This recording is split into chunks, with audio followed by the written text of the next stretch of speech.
Hello दोस्तों, आपका स्वागत है आपके अपने YouTube channel future online classes में। आज हम आपको इस वीडियो के माध्यम से बिहार डीएलएड के सेकेंड ईयर के भाइबा टेस्ट के ऊपर बात करेंगे कि जो भाइबा आपका होता है वह कितने नंबर का होता है, किस तरह के प्रश्न जो है भाइबा में पूछे जाते हैं, इसके ऊपर जो है इस वीडियो को बना रहा हूं। साथ ही साथ बहुत सारे कमेंट आ रहे थे और बहुत सारे कॉल और मैसेजेस भी आ रहे थे, इसलिए मैंने सोचा कि आपको जो है इस वीडियो के माध्यम से आपके जो भाइबा से रिलेटेड जितने भी क्यूरी है सभी को जो है क्लियर कर दूं।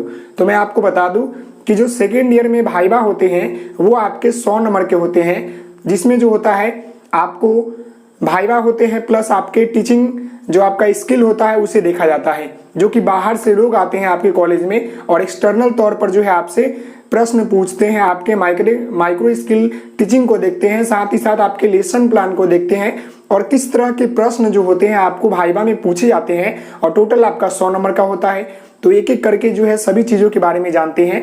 तो जैसे कि आप यहाँ देख रहे होंगे फर्स्ट में यहाँ पर सेकेंड ईयर भाइबा कैसे दे।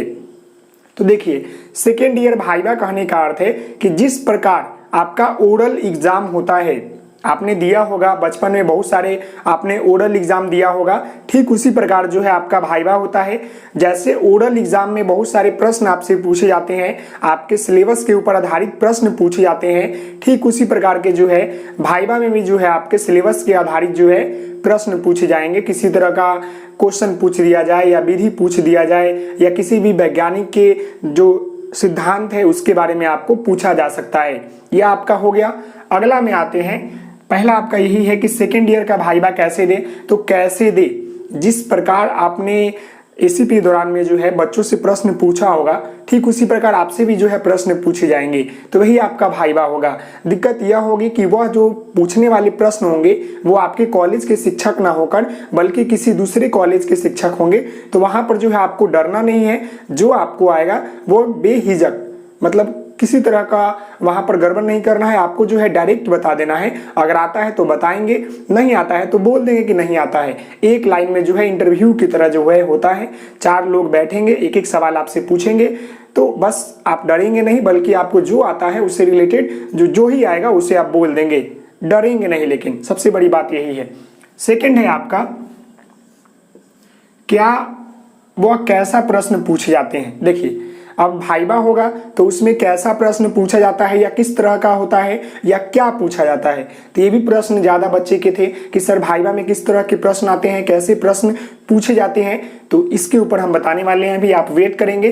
इसके बाद जो है आपका थर्ड में 100 नंबर का जो है भाइबा होता है, जिसमें आपका भाइबा होता है, प्रश्न पूछे जाते हैं, साथ ही साथ जो है आपका माइक्रो टीचिंग स्किल को जो है देखा जाता है, जिसे हम लोग हिंदी में सूक्ष्म शिक्षण कहते हैं।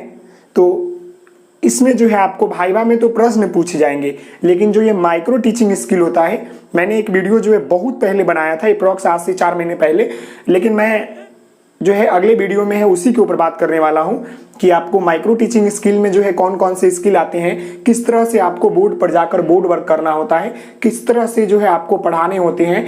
क्योंकि आपको जब शुरू में पढ़ाने के लिए कहा जाता है तो बहुत सारी परेशानी होती है, बहुत सारी कठिनाई आती है, मन में डर होता है, भय बैठा होता है कि क्या पढ़ाएंगे, कहीं गलती ना हो जाए, किस तरह से बच्चे मुझे देखेंगे या मैं किस तरह से पाठ को स्पष्ट करूंगा। तो ये बहुत सारे सवाल जो होते हैं माइक्रो टीचिंग स्किल में होते हैं। साथ ही साथ उसमें जो है बहुत सारे जो है विधि होते हैं, बहुत सारे स्किल होते हैं जो कि एक अच्छे शिक्षक को जो है सीखना चाहिए, ताकि वो सारे स्किल का प्रयोग करके कक्षा कक्ष को जो है प्रभावशाली बना सके, बेहतर बना सके। मैं उसके ऊपर भी बात करूंगा। अभी हम बात कर रहे थे कि आपके भाइबा में जो है प्रश्न जो है कैसे पूछे जाएंगे और कहाँ से पूछा जाएगा। गर्मी काफी ज्यादा है इसलिए थोड़ी दिक्कत होती है। रूम में क्या है कि फैन नहीं है, इसलिए जो है थोड़ी दिक्कत ज्यादा होती है। अब देखिए, यहाँ प्रश्न था कि क्या कैसा प्रश्न पूछा जाएगा, क्या मतलब किस तरह का प्रश्न हो, कैसा प्रश्न पूछा जाएगा। तो मैं आपको बता दूं कि जब भी आप किसी बच्चे का ओरल एग्जाम लेते हैं तो कैसा प्रश्न पूछते हैं, कुछ तो जो होता है वर्तमान स्थिति में चल रहे हैं उस पर आधारित प्रश्न होता है, साथ ही साथ बच्चों का जो सिलेबस है उसके आधारित प्रश्न होते हैं, साथ ही साथ कुछ व्यवहार गणित जो होते हैं, व्यवहार जनक जो प्रश्न होते हैं उससे पूछे जाते हैं। आपके हाव भाव स्वभाव को देखकर उससे रिलेटेड कुछ प्रश्न पूछ लेंगे, आपके नकारात्मक सकारात्मक सोच के ऊपर प्रश्न पूछ लेंगे। तो इस तरह से जो है प्रश्न पूछे जाते हैं भाइवा में। अब हम बात कर ले आपके सिलेबस के अनुसार से। तो देखिए पहला यहाँ पर देखिए कि सिलेबस जो होता है सब्जेक्ट प्रश्न S1 to S9 आपका जो है सिलेबस के अनुसार जो है आपके प्रश्न भी पूछे जा सकते हैं भाइवा में। जो S1 पेपर है से लेकर S9 पेपर है आपका मेथड पेपर, देखिए मेथड पेपर से भी जो है प्रश्न पूछे जाते हैं। तो कहने का अर्थ है कि S1 से लेकर S9 जो कि आपका मेथड पेपर होता है, बीच में आपका 8 पेपर होते हैं, तो सभी से जो है प्रश्न पूछे जा सकते हैं। अब आप पूछेंगे कि कहाँ से पूछे जाएंगे, तो ये कंफर्म नहीं मैं बता सकता हूँ, क्योंकि वो तो आपके जो भाइवा लेने आएंगे वो शिक्षक के ऊपर डिपेंड करता है कि वो कहाँ से प्रश्न जो है आपसे पूछ लेता है। मैं बस आपको बता दूं कि कहाँ कहाँ से जो है प्रश्न पूछे जाते हैं, वही आपको मैं पॉइंट बता रहा हूं, ताकि आप उस पॉइंट को पढ़ के जाएंगे तो आपको किसी तरह की दिक्कत नहीं होगी, किसी तरह का डर आपके मन में नहीं होना चाहिए। सबसे बड़ी जो दिक्कत होती है बच्चों के मन में वो डर होता है। जब 4-5 लोग सामने बैठेंगे और प्रश्न हल्का भी होता है ना, तो वो बोलने में गड़बड़ा जाते हैं, वो डर जाते हैं कि मैं क्या बोलूं इनके सामने। ऐसा कुछ नहीं है, मैं भी तो आपके सामने बोल रहा हूं, इतना सारा बोलता हूं, बक बक बहुत सारा बोलता हूं मैं तो क्या ऐसा डर नहीं है? आपको जो अंदर जो हेजिटेशन है उसे दूर करना है। आपसे जो भी प्रश्न पूछा जाएगा तो आपको जो है अच्छे से जवाब देना है, बिना डरे हुए देना है। आएगा तो देंगे, नहीं आएगा तो नहीं देंगे, इसमें क्या डरना? वो क्या जान मार देंगे क्या? ऐसा कुछ तो है नहीं।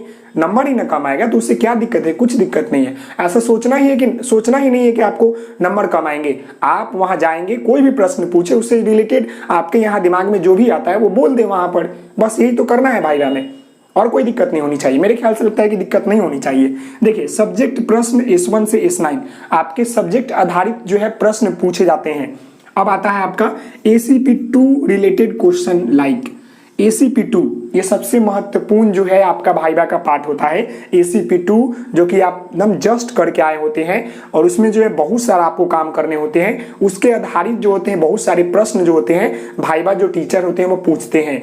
तो जो भी बच्चे अगर ACP2 कंप्लीट कर लिए हैं तो जो भी उसमें पॉइंट है वो सभी को बारीकी से पढ़े, क्या क्या उसमें परेशानी है, क्या क्या कठिनाइयां है, वो सभी को पढ़े। वहां से जो है आपके भाइवा में प्रश्न पूछे ही जाते हैं। जैसे कैसे, देखिए क्वेश्चन लाइक मतलब किस तरह का प्रश्न मैं आपको बता दूं।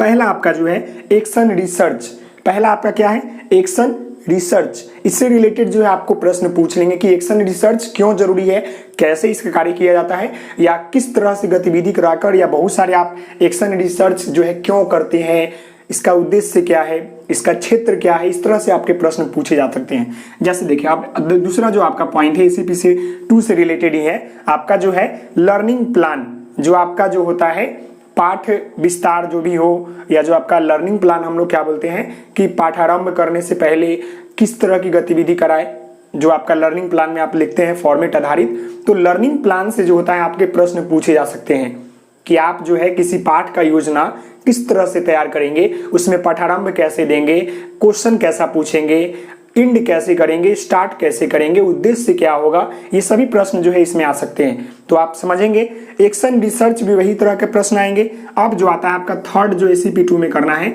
सामुदायिक कार्य करना है। तो सामुदायिक कार्य से प्रश्न पूछा जा सकता है कि आप अपने समाज के लिए कैसा सामुदायिक कार्य कर सकते हैं, वो सामुदायिक कार्य करने का उद्देश्य क्या होगा, उससे बच्चों का लाभ क्या मिलेगा, समाज को क्या लाभ मिलेगा, आपको क्या लाभ मिलेगा, विद्यालय के लिए क्यों जरूरी है सामुदायिक कार्य। तो ये सब जब भी जो पॉइंट है आपको जो है बेहतर से आपको तैयार करना है। इससे रिलेटेड जितना भी हो, सामुदायिक कार्य का महत्व क्या है, उद्देश्य क्या है। उद्देश्य, कोई भी कार्य करते हैं तो उसका महत्व होता है, उसका उद्देश्य होता है, तो इससे रिलेटेड जो है आपसे प्रश्न पूछेंगे। तो ये सब मैं आपको पॉइंट बता रहा हूं, आपको इसके ऊपर तैयारी करनी पड़ेगी। अगला आपका जो है बच्चों का सीखने का विकास का अध्ययन, बच्चा किस तरह से सीख रहा है, आपको इसके ऊपर फाइल भी बनाना है ACP2 में। तो उसके ऊपर जो है प्रश्न पूछ सकता है कि बच्चा कैसे सीखता है, क्यों सीखता है, क्या परेशानी होती है आपको पढ़ाने के दौरान। जब आप ACP2 में विद्यालय में गए तो वहां पर आपको कठिनाई क्या मिली, वहां क्या आपने सीखा, क्या आपने वहां पर अच्छा देखा, क्या आपने बुरा देखा। तो इस तरह से प्रश्न वो आपसे पूछ सकते हैं। वर्बली क्वेश्चन होता है, आपके डेली लाइफ से रिलेटेड प्रश्न होते हैं। आपने ACP2 किया है तो उससे रिलेटेड प्रश्न होते हैं। विशेष आवश्यकता वाले बच्चे से रिलेटेड प्रश्न होते हैं आपको। अब आपका आता है 5 नंबर, जिसमें आपको है बच्चों के सह शैक्षिक विकास का अध्ययन। बच्चों के शैक्षिक और सह शैक्षिक विकास का अध्ययन के बारे में पूछा जा सकता है कि ये भी जो है आपका ACP2 से रिलेटेड है।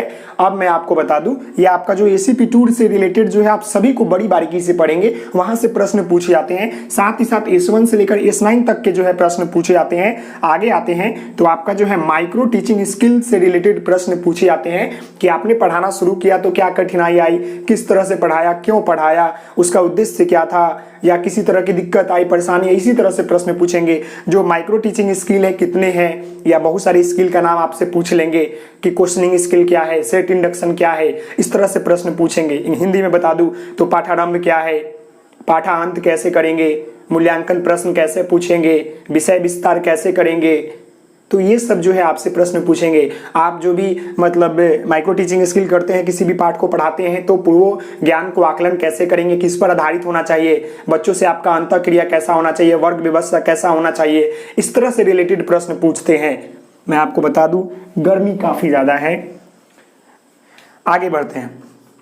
विभिन्न प्रकार की विधि और विधियां जो कि आपका ACP2 से रिलेटेड है, और साथ ही साथ आपको माइक्रो टीचिंग स्किल से भी रिलेटेड है, क्योंकि आपने ACP2 में जो है बहुत सारा लर्निंग प्लान बनाया होगा, उसमें आपने विधि लिखा होगा कि आपने इस चैप्टर को किस विधि से पढ़ाया, कैसे पढ़ाया, इसका उद्देश्य क्या था। तो ये सभी जो प्रश्न है आपके भाइबा में पूछे जा सकते हैं। साथ ही साथ जो वर्तमान समय में स्थिति चल रही है शिक्षा से रिलेटेड, उससे भी प्रश्न पूछे जा सकते हैं। आपके कॉलेज में अगर आते हैं तो कॉलेज से रिलेटेड जो है कुछ प्रश्न पूछ देंगे। ज्यादातर जो होता है आपका सिलेबस और ACP2 से रिलेटेड आपको प्रश्न पूछते हैं, और ज्यादा होता है तो माइक्रो टीचिंग स्किल। ये 3 जो पॉइंट है काफी महत्वपूर्ण पॉइंट है आपके जो भाइबा के लिए है। तो आशा करता हूं कि आपको ये भाइबा से रिलेटेड जितनी भी जानकारी होती है आपको समझ में आया होगा।